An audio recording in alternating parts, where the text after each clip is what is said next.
പാലക്കാടിലെ മുഴുവൻ വോട്ടർമാരുമായി ഒരു ഡീൽ ഉറപ്പിച്ചിട്ടുണ്ട്. ആ ഡീൽ എന്ന് പറയുന്നത് പാലക്കാടിന്റെ വികസനത്തിന് വേണ്ടി മുഴുവൻ വോട്ടർമാരും ഇത്തവണ ഭാരതീയ ജനതാ പാർട്ടിക്ക് വോട്ട് നൽകണം എന്നുള്ള അപേക്ഷയുമായിട്ട് ഞങ്ങൾ യാത്ര ചെയ്തുകൊണ്ടിരിക്കുന്നു. അത് വോട്ടർമാർ തീരുമാനമെടുത്തിരിക്കുന്നു. അതിൽ കോൺഗ്രസ് ഉണ്ടാകില്ല, മാർക്സിസ്റ്റ് പാർട്ടി ഉണ്ടാകില്ല, ഒരു വ്യത്യാസവുമില്ലാതെ ഭാരതീയ ജനതാ പാർട്ടിയുടെ NDAയുടെ സ്ഥാനാർത്ഥിക്ക് എല്ലാ പാർട്ടിയിലെയും നല്ല മനുഷ്യർ, വികസനം ആഗ്രഹിക്കുന്നവർ വോട്ട് ചെയ്യും എന്നുള്ളത് ശ്രീമാൻ VD സതീശന് ബോധ്യപ്പെട്ടു, ശ്രീമാൻ KC വേണുഗോപാലിനും ബോധ്യപ്പെട്ടു. പാലക്കാടിലെ BJP വിജയിക്കുമെന്ന് രണ്ടുപേർക്കും ഉറപ്പായി. അത് എത്ര വോട്ടിന്റെ ഭൂരിപക്ഷത്തിനാണ് എന്ന് മാത്രമേ ഉറപ്പില്ലാത്തതുള്ളൂ. അതുകൊണ്ടാണ് ഇത്തരത്തിലുള്ള ഒരു സ്റ്റേറ്റ്മെന്റുമായിട്ട് ഇപ്പൊ മുന്നോട്ട് വന്നിട്ടുള്ളത്. മാത്രവുമല്ല, ഒരു ചോദ്യം ഞാൻ കോൺഗ്രസിന്റെ ലീഡർഷിപ്പിനോട് ചോദിക്കാൻ ആഗ്രഹിക്കുകയാണ്. എന്തുകൊണ്ടാണ് 47 വർഷക്കാലം ഈ അസംബ്ലി മണ്ഡലത്തിൽ കോൺഗ്രസിന്റെ MLA ഉണ്ടായിട്ട് എന്തുകൊണ്ട് ഈ നേതാക്കന്മാർക്ക് പാലക്കാട് ആഗ്രഹിച്ച ഒരു സ്ഥാനാർത്ഥിയെ കൊടുക്കാൻ സാധിച്ചില്ല എന്നുള്ള ഒരു ചോദ്യം ഞാൻ ചോദിക്കാൻ ആഗ്രഹിക്കുകയാണ്. കൂടാതെ എന്തിനാണ് നിങ്ങൾ ഒളിച്ചോടി പോകുന്നത്? അതായത് നിങ്ങളുടെ ഒളിച്ചോട്ടം എന്ന് പറയുന്നത് വികസനത്തിൽ നിന്നാണ്. വികസനം ചർച്ച ചെയ്യാൻ സാധിക്കുന്നില്ല. 47 വർഷക്കാലം പാലക്കാടിനെ പ്രതിനിധീകരിച്ച കോൺഗ്രസ് പാർട്ടിക്ക് വികസനത്തെ അഭിമുഖീകരിക്കാൻ സാധിക്കാത്തതുകൊണ്ട് ഭാരതീയ ജനതാ പാർട്ടി മുന്നോട്ട് വയ്ക്കുന്ന വികസന രാഷ്ട്രീയത്തിന് മറുപടി പറയാൻ സാധിക്കാത്തത് കൊണ്ടാണ് ഇത്തരം ഒരു ആരോപണവുമായിട്ട് ഈ കേരളത്തിന് മുന്നിൽ അവർ വന്നിട്ടുള്ളത്. തീർച്ചയായിട്ടും അത് തിരിച്ചറിഞ്ഞു കഴിഞ്ഞു. അത് മാത്രവുമല്ല, ഞങ്ങളെ സംബന്ധിച്ച് ഞങ്ങൾ പറയുന്നത് 47 വർഷം കോൺഗ്രസും 20 വർഷത്തിലധികം LDFും ഇവിടെ പ്രതിനിധീകരിച്ചിട്ടും പാലക്കാടിന്റെ സമസ്ത മേഖലകളിലും ഇന്ന് പരാജയമാണെങ്കിൽ ആ പരാജയത്തെ ചർച്ച ചെയ്തുകൊണ്ടാണ് ഞങ്ങൾ തെരഞ്ഞെടുപ്പിന്റെ പോരാട്ടത്തിന്റെ മുന്നിൽ നിൽക്കുന്നത്. അത് തീർച്ചയായിട്ടും ഇവര് പറഞ്ഞത് ശരിയാണ്. ഇവിടുത്തെ ജനങ്ങൾ തീരുമാനമെടുത്തിട്ടുണ്ട്. അവരുടെ ശോഭ നിയമസഭയിൽ പോയാൽ മതി. പാലക്കാട്ടുകാർക്ക് എല്ലാ 3 പാർട്ടിക്കും കൂടി ഒരാൾ മതി എന്നാണ് ഇപ്പൊ പാലക്കാട്ടിലെ അമ്മമാരും സഹോദരന്മാരും ഒക്കെ പറയുന്നത്. അതിനു വേണ്ടിയിട്ട് സ്ഥാനാർത്ഥി എന്നുള്ള രീതിയിൽ ഞാൻ ഓരോ വീടുകളിലും കയറി ചെല്ലുകയാണ്. UDF വിജയിച്ച മമ്മൂട്ടിയെ കൊണ്ടുവരുന്നതാണ് സ്ഥാനാർത്ഥി പറഞ്ഞത്. ഇപ്പൊ ഗുജറാത്ത് മുഖ്യമന്ത്രിയെ തന്നെ കൊണ്ടുവന്നിരിക്കുന്നു. അത് കൃത്യമായിട്ട് വികസനമാണ് ലക്ഷ്യമെന്നുള്ള അത്തരത്തിലൊരു കൃത്യമായ സന്ദേശം നൽകുകയാണോ? തീർച്ചയായിട്ടും ഈ കേരളത്തിന്റെ വികസനത്തെ കുറിച്ചാണ് ഞങ്ങൾ ചർച്ച ചെയ്യുന്നത്.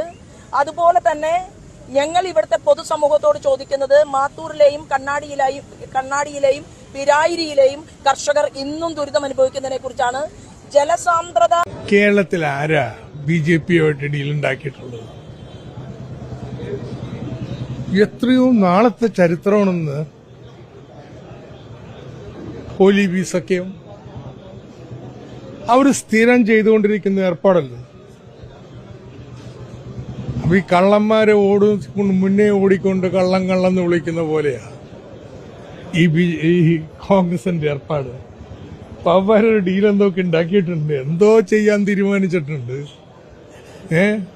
അത് മുൻകൂട്ടി 2 മുഴ എറിഞ്ഞ് രക്ഷപ്പെടാനുള്ള പരിപാടിയാ. അതുകൊണ്ട് ഇതൊന്നും യാതൊരു അർത്ഥമില്ലെന്ന്. CPMന് ഒരു കഴഞ്ചു പോലും നീക്കുപോക്ക് ഹിന്ദുത്വ വർഗീയതയായിട്ട് ഉണ്ടാക്കിയിട്ടുള്ള ചരിത്രം എങ്ങുമില്ല, ഉണ്ടാവില്ല. എന്താ അവിടെ നിന്ന് മുസ്ലിം വോട്ട് കോൺഗ്രസിന്റെ ഇങ്ങോട്ട് പോരുമെന്ന്. അപ്പൊ ഞങ്ങൾ ജയിക്കും. അതിനിത്ര പ്രയാസപ്പെടേണ്ട കാര്യം എന്താ? അതല്ലേ അവര് പറയണേ. അപ്പൊ എന്താ അവർക്ക് പ്രയാസം? ഞങ്ങളല്ലേ ജയിക്കാം, BJPയിലല്ലേ ജയിക്കാം. അത് ശരി, ഞങ്ങൾ UDFനെ പിന്താങ്ങണമെന്നാണ് വേറെ പണി നോക്കുന്നത്. ജനങ്ങൾക്ക് അംഗീകാരമുള്ള സ്ഥാനാർത്ഥികളൊക്കെ ഉണ്ട്. ഇങ്ങനെയൊക്കെ കോമാളി വേഷം കെട്ടി നടക്കുന്ന നടന്മാരെയൊക്കെ പിടിച്ച് ഒരു ദിവസം കൊണ്ടേ വെച്ചിട്ട് അയ്യോ ഞങ്ങൾക്ക് വോട്ട് കിട്ടുന്നില്ല, ഞങ്ങളുടെ വോട്ട് LDF ഭിന്നിപ്പിക്കാൻ പോണെന്ന് പറഞ്ഞു നടന്നിട്ട് വല്ല കാര്യമുണ്ട്? ഈ കോൺഗ്രസ് പ്രതീക്ഷിക്കുന്ന മറ്റൊന്ന് CPMൽ നിന്ന് പോയ മുതിർന്ന നേതാക്കന്മാരുടെ സ്ഥാനാർത്ഥിത്വവും അവരുടെ വിജയമൊക്കെയാണ്. താങ്കളുടെ കൂടെ പ്രവർത്തിച്ച, ഒപ്പം നിന്നിരുന്ന, ഒരുപക്ഷെ ആലപ്പുഴയിലെ ഏറ്റവും അവസാന വാക്ക് എന്ന് പറയുന്നത് തോമസ് ഐസക്കും G സുധാകരനുമായിരുന്നു CPMുമായി ബന്ധപ്പെട്ട്. സുഹൃത്ത് പോയതിന്റെ സങ്കടം ഉണ്ടോ? ഈ പറഞ്ഞ സ്ഥലങ്ങളിലെ അമ്പലപ്പുഴ ആയിക്കോട്ടെ, ഒരാള് പാർട്ടി മെമ്പർ കൂടെ പോയിട്ടുണ്ടോ? തളിപ്പറമ്പിൽ പോയിട്ടുണ്ടോ? അപ്പോ ചില വ്യക്തിത്വങ്ങൾക്ക് അങ്ങോട്ട് സ്ഥാനമാനങ്ങളോടുള്ള ആർത്തി കൂടിയിട്ട് ഇതുവരെ പറഞ്ഞിരുന്ന കാര്യങ്ങളൊക്കെ മറന്നിട്ട് ഓരോ കാര്യങ്ങൾ ചെയ്യണം. അതിനൊന്നും യാതൊരു വിലയുണ്ടാവില്ല. 9-ാം തീയതി ആവുമ്പോൾ ആ കാര്യങ്ങളൊക്കെ സെറ്റിൽ ചെയ്യപ്പെടും. പക്ഷെ ഞങ്ങൾ CPM നിശ്ചയമായിട്ടും പരിശോധിക്കുന്നു. എന്തുകൊണ്ടാണ് ഇത്തരത്തിൽ ഒരാളല്ലല്ലോ പലര് മാറേണ്ടി വന്നു? ഒന്ന്, ഇങ്ങനെ നേതാക്കന്മാരാകുമ്പോഴും പരിശോധന വേണ്ടി വരും, തിരുത്തലുകൾ വേണ്ടി വരും.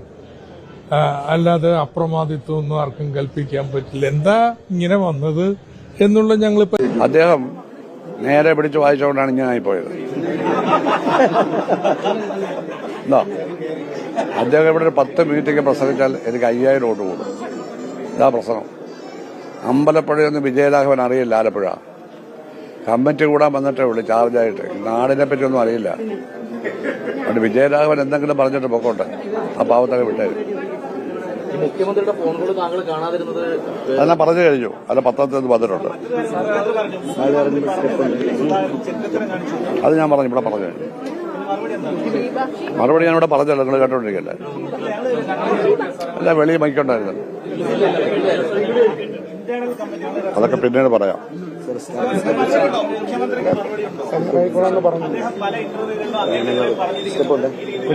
പിടിക്കണ്ട. മറുപടി ഉള്ളപ്പോ ഞാൻ പറഞ്ഞോളാം കേട്ടോ, ഞാൻ പറഞ്ഞോളാം. നിങ്ങളുടെ ടോണി ലൂക്കോസ് മുഖ്യമന്ത്രിയോട് എനിക്കെതിരെ പറയാൻ വേണ്ടി ഒരു ചോദ്യം ചോദിച്ചല്ലോ. എനിക്കെതിരെ പറയാൻ വേണ്ടി ലീഡിംഗ് ക്വസ്റ്റ്യൻ ചോദിക്കാന്ന് പറയും. ആൻസർ അതിലുണ്ട്. അത് തന്നെ മുഖ്യമന്ത്രി പറഞ്ഞു. അതുപോലെ എന്നോട് ചോദിക്കണ്ട, ടോണി ലൂക്കോസ് ആവണ്ട കേട്ടോ. പോണമെന്ന് ഞാൻ പറഞ്ഞു. കാരണം അനാവശ്യമായിട്ട് അത് സ്റ്റേറ്റ്മെന്റ്. CPI ആരും ഒന്നും പറഞ്ഞില്ലല്ലോ. വിനോദ വിഷയത്തിന് ഇല്ലാത്ത സൂക്കട അയക്കുന്ന ഒരു സ്ഥാനാർത്ഥിയാണ്. 6000 വോട്ട് കഷ്ടിച്ചാണ് അയാൾ ജയിച്ചത്.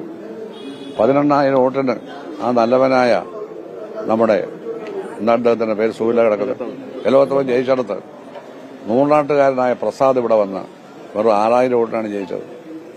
അതൊരു കൊച്ചു പയ്യനോട്. അതുപോലും അയാൾ ഓർത്തല്ല. അയാളുടെ വിജയം തുലാസിലാണ്. ഞാൻ അയാൾക്കെതിരെ ഒന്നും പറയാൻ ഉദ്ദേശിച്ചല്ല. ഞാൻ ഒരു സ്ഥലത്തും പ്രസംഗിക്കാൻ പോകുന്നില്ല വേറെ. ഞാൻ അങ്ങനെ ഒന്നും തീരുമാനിച്ചിട്ടേ ഇല്ല. മനസ്സിലായോ? എനിക്ക് വേണമെങ്കിൽ ജില്ല കൂടെ നിന്ന് പ്രസംഗിക്കാം, കുറെ സീറ്റൊക്കെ തോക്കാം. ഒന്നും ഞാൻ ചെയ്യുന്നില്ല. പറയാനുള്ളത് പറഞ്ഞു. എല്ലാവരും സ്വയം ക്ഷണിച്ചു വരുത്തുകയാണ്. അതുകൊണ്ട് പ്രസാദിന് ഉരുത്തമില്ല. അല്ല, പിന്നെ എനിക്കെതിരെ പറയേണ്ട കാര്യം എന്താണ്? പറ. എന്നെ കമ്മ്യൂണിസം പഠിപ്പിക്കുക പുള്ളി. എനിക്ക് പാർലമെന്റ് വ്യാമോഹ.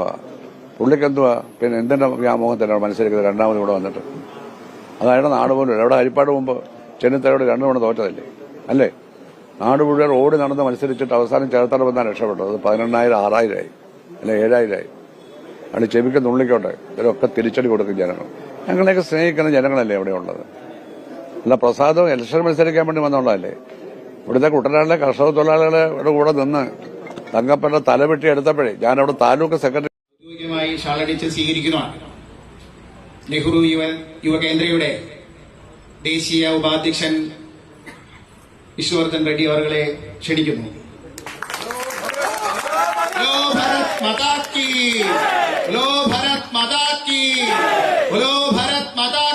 പെൻഷനേഴ്സിന് സമാധാനമായിട്ടിരിക്കാം.